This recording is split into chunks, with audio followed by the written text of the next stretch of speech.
Okay, so I haven't filmed a video in a while. I'm a terrible human being who took on way too much. Let's just go with that. So, since it's October, and I did promise that I'd do some videos about Halloween this time of year, I'm going to do my first of those, and I'm going to tell you the origins of a lot of our traditional Halloween practices. The first one we're going to start with is, why do we carve pumpkins? There's a couple of different mythological beliefs around why we carve pumpkins. Most of them stemming from traditional Celtic mythology. Pumpkin carving started as carving turnips or other gourds or other root vegetables into the shapes, the lanterns that we're used to today, in a way of scaring off evil spirits. Almost every tradition we have was based on scaring off evil spirits. There's some who think that the original carvings were a way of trapping the spirits inside of the gourd or the root vegetable so that it couldn't escape, and that's what the candle was to do, was to draw it in like a moth. There's some that think it was supposed to keep them away. Oh, look, kitty. This is Oliver. Say hi. We're talking about Halloween. Some say that they were to try and scare them away to keep the house safe. Both were technically true, and both are strongly believed.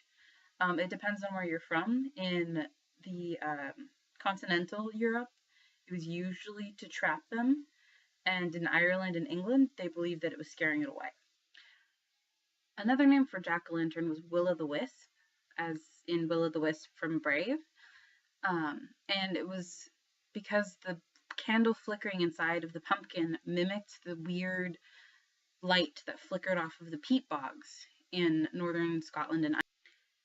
Now, the name for the jack-o'-lantern, there's a couple of different stories where it came from. Most of them agree that there was a man named Jack. This is an Irish story. Jack had either stolen from villagers in town or had been chased by an evil spirit. The version that I grew up knowing, and the version that I have up here on my computer that I had to get my grandmother, my mother, to find the story from my grandmother, and it was in some book somewhere, is the story I'm going to tell you today. In this one, Jack had stolen from the town. He'd stolen some silver pieces. So he's running out of town, and he trips and gets injured, so he can't keep running. And the devil pops up next to him and says, I will help you. I will get you out of this predicament if you promise to give me your soul. And Jack says, I'm never going to give you my soul. Why would I do that? I would rather die now, a horrible death, than agree to go to hell automatically. And as he's arguing with the devil about whether or not he's going to die, the villagers come rushing up to them. Satan turns himself into a coin and pops himself into Jack's pocket, only to discover that Jack had also stolen someone's rosary beads, and that there's a cross right next to him. So the devil's now trapped inside of Jack's pocket. Jack agrees to release Satan from his pocket if the devil agrees to never ever take Jack's soul. The devil agrees. Jack gets caught, put in jail, lives out a long and happy life. Once it is time for Jack to die, he's unfortunately not been very clean, as he did steal quite a bit. So he's, of course, not going to heaven. But the devil made a deal. The devil never backs out on a deal. So Jack can't go to heaven or hell.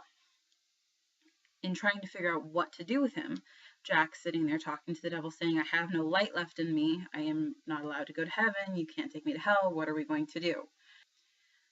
Since this was around the harvest season, the devil decides to trap Jack in a turnip, which creates a little flicker of light from whatever good was left inside of Jack. Because of being trapped inside of the turnip, Jack's soul is forever condemned to live jumping from place to place inside of these vessels. He became known as Jack of the Lantern because he created this little spark inside of them, and that's where we get the name jack-o'-lantern. Jack-o'-lantern supposedly also a way of protecting your home from the undead, because Jack kept the devil away from himself. He can keep the devil away from other places as well. The second mythology is, why do we dress up on Halloween? Most people believe that the reason that children dress up on Halloween was to stop the spirits that were coming through the veil that I talked about in my last video from possessing them. Because children were an easy vessel to possess because their spirits weren't as strong as adult vessels. This carried on into adulthood. It carried on into adulthood because people enjoyed dressing up on Halloween, and it kept away all spirits. Now, most of these traditions today are completely bastardized by our annoying American ways, but some of them still hold true, such as trick-or-treating. Trick-or-treating was a tradition that started in children going door to door, pretending to be these spirits, dressed up like them so they could blend in. And you couldn't tell who was a real spirit and who was just a child dressed up in a sheet. So the housekeepers would give out treats, give out popcorn balls, apples, little pieces of candy, whatever, to everybody to make sure that the evil spirits didn't attack. But children took this as an opportunity to play out every devious little fantasy they'd ever had. So they would egg houses, they would dig up gardens, let pigs loose, all sorts of silly little things. And that's how we get trick-or-treating today, is that if you don't give them a treat, they will play a trick. Originally, trick-or-treating didn't just happen on Halloween or All Hallows Eve. It was also practiced on All Saints' Day, Christmas, and Twelfth Night, as well as Shrove Tuesday. I hope this sheds a little bit of light on why we do what we do at Halloween.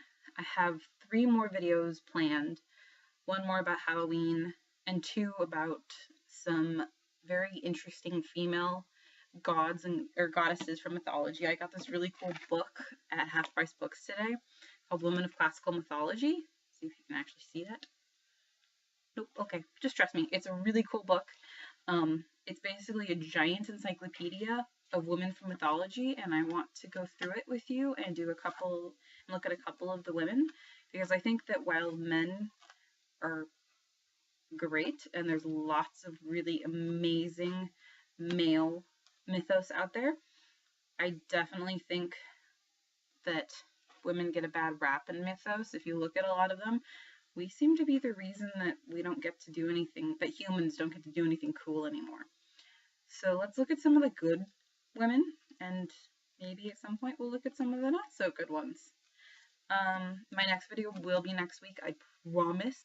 Yeah, and I will see you soon.